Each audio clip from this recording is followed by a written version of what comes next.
चलिए, तो मतलब अजय आलोक जी त्रुटियां दूर करने निकले हैं ये लोग, आरजेडी के लोग। हाँ, देखिए, मेरा तो बड़ा स्पष्ट मानना है, आप लोग जितने पैनल में सब विद्वान लोग हैं, पहले संविधान आया या पहले रामचरितमानस आया? क्या आया पहले? किस भाषा में रामचरितमानस लिखी गई थी? माननीय मंत्री जी को यह भी नहीं पता होगा, मुझे उम्मीद है इनको पता होगा। वाल्मीकि के रामायण को सरलीकरण तुलसीदास ने किया ताकि हम जैसे निरामिष लोग उसको समझ सके। और दूसरी बात, उन्होंने तो कह दिया, चलिए मैं उनको प्रोफेसर नहीं अज्ञानी मानता हूँ, कह दिया। उसके साथ अम्बेडकर साहब को भी जोड़ दिया, पेरियार को भी जोड़ दिया, सबको साथ में जोड़ने लगे अपनी बातों को वजन देने के लिए। तो अम्बेडकर साहब तो बौद्ध धर्म में चले गए थे, वो तो हिंदू धर्म में थे ही नहीं। तो बात वो नहीं है, बात है कि आप जानबूझ के आस्था का अपमान करते हैं। मैं एक बात आपसे पूछना चाहता हूँ कि अगर रामचरितमानस नफरत फैलाता है समाज में, तो एक ग्रंथ का नाम बता दीजिए, मोहब्बत फैलाता है, हम लोग भी उसी को ग्रहण कर लेंगे। कौन सा ग्रंथ है? कौन सा ग्रंथ है बता दीजिए इनको, आज छोटे में बताइएगा, फिर बाकी मेहमानों के पास जाऊंगा। जो हमारे बड़े भाई हैं, इन्होंने बोला कि रामचरित्र। क्या आप स्टैंड अप इंडिया योजना के तहत 1 करोड़ का लोन लेकर अपना खुद का बिजनेस शुरू करना चाहते हैं? तो फ्रीडम ऐप को डाउनलोड करें और इसकी पूरी जानकारी अभी प्राप्त करें। मानस और संविधान पहले कौन आया? रामचरितमानस मध्यकालीन व्यवस्था की बात है और संविधान जो है मॉडर्न समाज की बात है।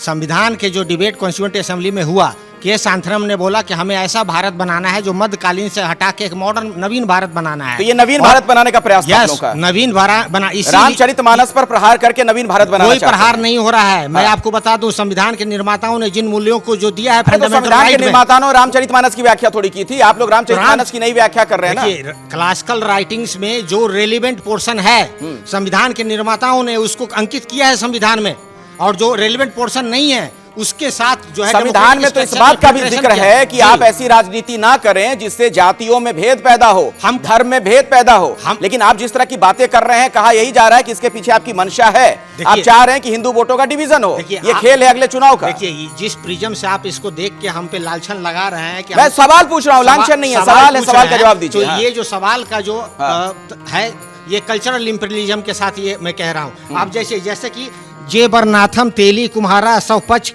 किरात कोल कलवारा, मतलब तेली कुम्हार, किरात कोल कलवार आदि सभी जातियां नीच वर्णन किया गया है। अच्छा। आप इसी तरीके से देखिए, नारी मुई गिरी संपत्ति नासी, मूड मुराई प्रिंट आउट में अनिला जी को जरा बीजेपी के नेता से बात कर ये रामचरितमानस मैं वही कह रहा हूं, प्रिंट आउट पूरा लेकर आए हैं, मतलब आप एक चौपाई पर नहीं रुकेंगे, अभी और चौपाइयां पढ़ने जा रहे हैं। चौपाई की बात ही नहीं है, मैं कह रहा हूं कि जो खामियां अगर क्लासिकल राइटिंग में है, हम सब मानते हैं, तो ये हे राम है। तो विवाद को खत्म करना है कि बढ़ाना है?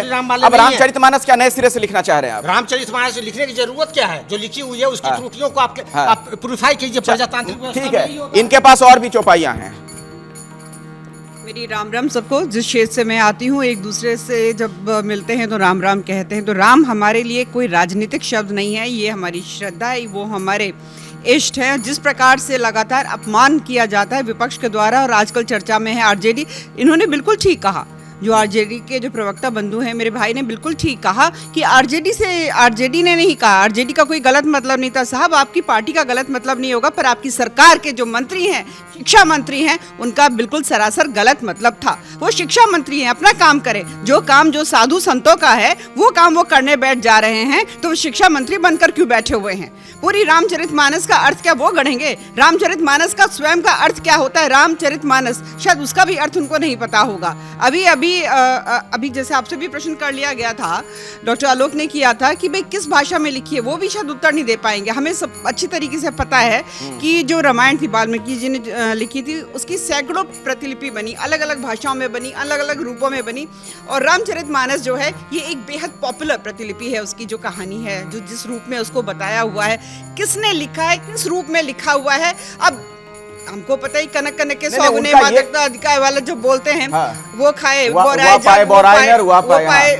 तो अगर उसमें भी कहने लग जाए नहीं ये तो बिल्कुल गलत है। या तो उनका ये कहना है कि अगर उसमें कुछ गलत बात है, कुछ उदाहरण ऐसे हैं जो गलत हैं, तो क्यों ना उसका जिक्र किया जाए, यही कह रहे हैं ना आप? नहीं, और अभी इन्होंने अम्बेडकर साहब की बात करी थी, बहुत सारे पेरियार साहब की भी बात करी थी। सबसे पहली बात तो यहाँ पर यह है कि हमारे पंथ में कोई भी जाति कास्ट कुछ नहीं, वर्ण व्यवस्था हुआ करती थी, और जो लोग अनएजुकेटेड हुआ करते थे उनको शूद्र बोला जाता था संस्कृत पे। अर्थ नहीं पता, वर्ण व्यवस्था के बारे में नहीं पता। हाँ, ये वैसे लोग हैं कि ना इधर के ना उधर के, कास्ट सिस्टम के बारे में ज्यादा सोचते हैं, वर्ण व्यवस्था के बारे में नहीं सोचते हैं। और अगर कोई अनएजुकेटेड है, अनकल्चर्ड है, अगर उसके लिए कुछ कहा गया है तो वो गाली के रूप में नहीं कहा गया है, अगर मैं इनकी मानसिकता से सोचकर बताऊं। ठीक है, उसका मैं जवाब लूं। मैं आता हूं सर, आपके पास भी आता हूं, लेकिन अभिषेक, क्या आप स्टैंड अप इंडिया योजना के तहत 1 करोड़ का लोन लेकर अपना खुद का बिजनेस शुरू करना चाहते हैं? तो फ्रीडम ऐप को डाउनलोड करें और इसकी पूरी जानकारी अभी प्राप्त करें। जैसे ही घड़ी का काटा दोपहर 2:30 पे आए, बबीता जी का दिल सास बहू साजिश के लिए मचल जाए। और ये है इनकी बहू, पूरे दिन ऑफिस की टेंशन हो जाए गॉन जब ये करें अपना फेवरेट शो फ्री टाइम पे ऑन। इनकी तरह आप भी देखिए अपना फेवरेट शो अपने टाइम पर और डाउनलोड कीजिए एबीपी लाइव ऐप अपने स्मार्ट टीवी पर।